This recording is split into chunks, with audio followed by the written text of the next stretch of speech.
आपने मुख्यमंत्री का जिक्र किया, लेकिन अभी भी जो नए मुख्यमंत्री हैं वो भी एक बात कह रहे हैं कि ये तो गुरु चेले की सरकार है और उसी पैटर्न पर चल रही है और उसी पैटर्न पर विकास भी किया जा रहा है। सर, आपने कहा कि जो भाजपा है उसके अंदर एक सीमित हो जाता है, कह सकते हैं कि, लेकिन अभी किरण चौधरी वहाँ पर गई हैं कांग्रेस पार्टी को छोड़कर, उनको परेशानियों का सामना करना पड़ेगा ऐसे तो, क्योंकि भाजपा की जो नीतियाँ हैं वो कांग्रेस से बिल्कुल डिफरेंट है। सर, कांग्रेस के लिए भी एक बात कही जाती है कि निरंतर कि कहीं ना कहीं यहाँ पर हुड्डा ग्रुप है जो वो हावी रहता है, और हाई कमान को भी इस चीज़ की कई बार कही गई है कि हुड्डा ग्रुप जो हरियाणा के अंदर चला हुआ है, तो इसमें क्या आप में टॉप 10 में रहे और पूर्व सांसद रहे बृजेंद्र सिंह इस वक्त हमारे साथ हैं और तमाम राजनीतिक चर्चा उनसे करेंगे। आखिर क्या कुछ जो सियासत किस तरीके से गर्मा गई है, क्योंकि जो गर्मी है उसका भी पारा बढ़ रहा है और वैसे विधानसभा चुनाव का पारा भी बढ़ रहा है। सर, मोहनलाल बड़ोली को अभी अध्यक्ष बनाया गया है, तो किस तरीके से देखते हैं, क्या इम्पैक्ट पड़ेगा, क्योंकि 2 लोकसभा के अंदर जो कह सकते हैं कि ब्राह्मण उतारे थे और अब फिर ब्राह्मणों पर कार्ड खेला गया है किस्म से बीजेपी का, तो आप किस तरीके से देखते हैं, क्या इम्पैक्ट करेगा? नहीं, देखिए, पहले तो बड़ौली जी को बहुत बहुत बधाई मेरी तरफ से कि उनको बीजेपी प्रदेश अध्यक्ष का दायित्व मिला है। जहाँ तक उसके राजनीतिक मायने हैं उसमें मैं ज़्यादा कुछ नहीं पढ़ता, क्योंकि बीजेपी ये जो बदलाव अब कर रही है जो अभी बड़ौली जी का है, और मार्च के महीने में इलेक्शन अनाउंस होने से 2 दिन पहले लोकसभा के नायब सैनी जी को मुख्यमंत्री जो बनाया गया था, मेरा ये मानना है कि ये सारे बदलाव और प्रयास जो बीजेपी अब कर रही है बहुत लेट है इनके लिए, क्योंकि व्यक्ति जिसको आप कोई जिम्मेवारी देते हैं उसको समय भी मिलना चाहिए कुछ करने का। तो ये तो अब इस तरह की कवायद है कि इलेक्शन से 2 महीने पहले कुछ लोगों के अंदर नया संदेश दिया जा सके, लेकिन संदेश जो है वो इतनी जल्दी ना तो जाता और ना इतनी जल्दी कोई पकड़ बन पाती। तो मुझे नहीं लगता राजनीतिक तौर पे बीजेपी को इससे कोई लंबा चौड़ा लाभ होगा, और जिस प्रकार की स्थिति प्रदेश में राजनीतिक स्थिति बनी हुई है, जिसका आपने एक नमूना अभी लोकसभा चुनाव में देखा, वो आगे आगे और प्रबल होने जा रहा है, क्योंकि जो 10 साल की एंटी इनकम्बेंसी है स्टेट गवर्नमेंट की, वो बहुत तीखी है, और उसका असली तबसरा जो है वो असेंबली चुनाव में आपको देखना होगा। सर, आपने कहा कि बदलाव हुआ जो लेट हुआ, लेकिन एक बदलाव इससे भी पहले सीएम का बदलाव भी था, तो उसको किस तरीके से देखते हैं, वो विधानसभा में किस तरीके से इम्पैक्ट करता है? नहीं, मैंने उस समय भी कहा था कि नायब सैनी जी को तो उनके सर पर ठिकड़ा फूटना है। जो बीजेपी की जो हालत प्रदेश में होनी है, जैसे अभी लोकसभा में भी आधी सीटें लूज कर गए और असेंबली में तो बहुत बड़ी हार संभावित क्या निश्चित ही लग रहा है कि बहुत बड़ी हार होगी, तो नायब सैनी जी को तो उसके लिए उनके सर पे ये ठिकड़ा फोड़ा जाएगा कि मुख्यमंत्री पद दिया था और आप नहीं संभाल पाए, क्योंकि मेरा नहीं मानना कि इन चीज़ों का इस लेट स्टेज पे कोई असर पड़ने वाला है। सर, एक बात लोकसभा चुनाव के अंदर भी चली थी और अभी भी कहीं ना कहीं लोगों के अंदर है कि धर्म की और जात पात की राजनीति भाजपा द्वारा की जा रही है, तो आप किस तरीके से देखते हैं, क्या ये सही मायने में इस तरीके का किया जा रहा है जात पात की? नहीं, वो देखिए, वो तो बड़ी स्वाभाविक सी चीज़ है कि जो लोकसभा के चुनाव थे,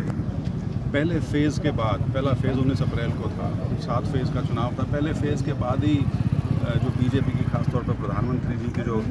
भाषा थी उनके भाषणों में, वो सारी की सारी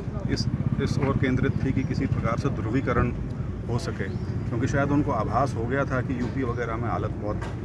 ख़राब है, विपरीत स्थितियाँ वहाँ पे हैं। तो क्योंकि ये प्रयास और उस प्रयास में कामयाबी उनको पहले कई बार मिल चुकी है, लेकिन अब ये बहुत हो चुका। अब तो 10 साल का उनका राज है और परफॉर्मेंस की बात होनी चाहिए कि 10 साल की सरकार में आपने क्या किया। ठीक है, अभी भी उनकी सरकार बनी है, अल्पमत की सरकार, आपका एनडीए के गठबंधन के हिसाब से वो बनी है, तो लेकिन अभी भी लगता ये है कि जो जनादेश है उसका सबक शायद बीजेपी ने नहीं सीखा है। उनको अभी भी ये बात वो मानने को तैयार नहीं है कि लोगों ने उनको बहुमत नहीं दिया है, और जैसे मैं देखता हूँ राजनीतिक परिस्थितियाँ आगे आगे जैसे खुलेंगी, बीजेपी और भी यहाँ से कमज़ोरी की स्थिति में जाती चली जाएगी। तो ये जो धर्म की राजनीति है, जात पात की राजनीति है, वो ठीक है, जातीय समीकरण सभी पार्टियां साधने का प्रयास करती हैं, उसमें कोई ऐसी बात नहीं है, वो हमारी एक सामाजिक परिस्थितियों की सच्चाई है, लेकिन सिर्फ इसको केंद्र बिंदु बना के यदि कोई राजनीति करेगा, वो अल्पावधि में तो चल सकती है थोड़े समय के लिए, लेकिन लंबे समय में कभी उसमें ज़्यादा कामयाबी नहीं हो सकती। जी, जैसे आपने कहा कि लंबी नहीं चल सकती, तो विधानसभा चुनाव भी आ रहा है, तो ऐसे में कहीं ना कहीं अभी आपको लग रहा है कि वो ध्रुवीकरण अभी भी चलेगा? नहीं, वो ध्रुवीकरण की जो हांडी थी हरियाणा में 2 बार चढ़ चुकी है, और पिछली बार भी करीब करीब फेल ही हो गई थी। एक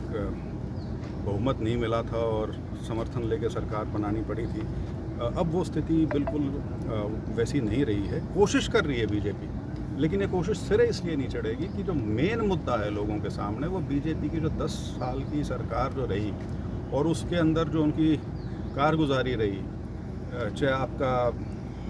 कृषि वर्ग है, चाहे आपका कमेरा वर्ग है, चाहे आपके जहाँ आम जनसाधारण जो ये प्रॉपर्टी आईडी और फैमिली आईडी, इन चीज़ों से जो ये पोर्टल बना रखे हैं अलग अलग तरीके के, और उसमें जो लोगों को उनके जो ग्रीवेंस हैं, उनकी जो शिकायतें हैं, उनका समाधान जो नहीं हो पा रहा, और फिर भी ये मान के चलना कि नहीं हम जो कर रहे हैं बिल्कुल ठीक कर रहे हैं, तो इस प्रकार का जो एक वातावरण पूरे प्रदेश में बना हुआ है, बहुत तीखी एंटी इनकम्बेंसी है इसकी। ये बीजेपी को पता भी थी, और शायद इसीलिए मार्च के महीने में उन्होंने कोशिश की कि मुख्यमंत्री और कैबिनेट को बदल के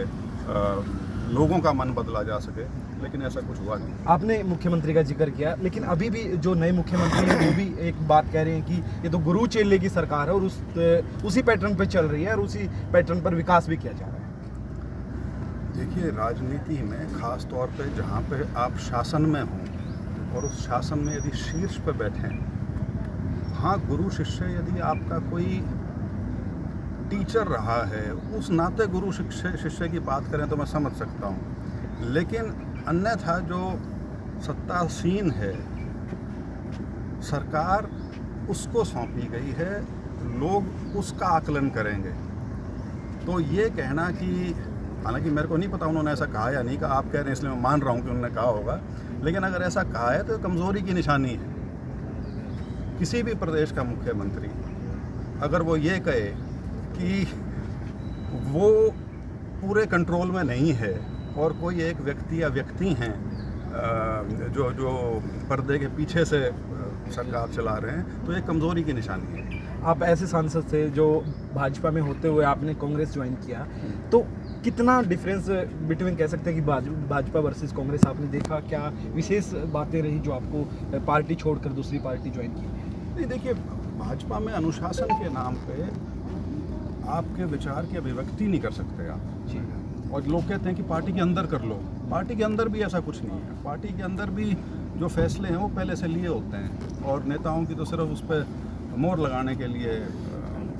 बुलाई जाती है मीटिंग वगैरह। तो सबसे बड़ा फ़र्क तो यही है कि कांग्रेस के अंदर आप कुछ ही कहिए,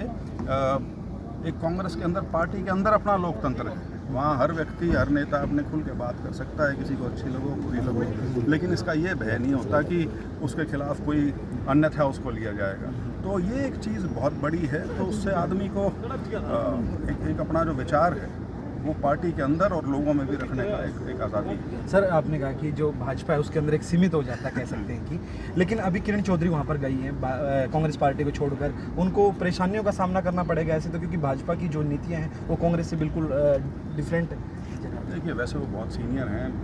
मैं तो नया नया आया हूँ, लेकिन मेरा ये मानना है कि उन्होंने गलती की है और गलत समय पे की है, दोनों चीज़ें। सर, कांग्रेस के लिए भी एक बात कही जाती है कि निरंतर कि कहीं ना कहीं यहाँ पर हुड्डा ग्रुप है जो वो हावी रहता है, और हाई कमान को भी इस चीज़ की कई बार कही गई है कि हुड्डा ग्रुप है जो हरियाणा के अंदर चला हुआ है। तो इसमें क्या आप हाई कमान जिसको आप कहते हैं, उनको देखना होता है कि किस प्रकार से सारे जो सीनियर नेता हैं या जो कार्यकर्ता हैं उनमें एक समन्वय बना रहे, एक बैलेंस बना रहे। लेकिन हुड्डा जी अब 10 साल मुख्यमंत्री प्रदेश के कांग्रेस के रहे हैं, तो स्वाभाविक सी चीज़ है, उनका वेट तो है। सर, लास्ट क्वेश्चन करेंगे आप में जो विधानसभा चुनाव आएंगे अभी, तो उनको उसके अंदर जो क्षेत्रीय दल हैं उनको कहाँ पर देखना पसंद करेंगे कि उनकी क्या भूमिका रह पाएगी, नहीं रह पाएगी, किस तरीके से? देखिए, 2024 अक्टूबर का जो हरियाणा का चुनाव है, कम से कम उसमें मैं संभावना नहीं देख रहा किसी तीसरे या चौथे धड़े की या अलायंस की। इस बार मुकाबला जो है वो करीब करीब सीधा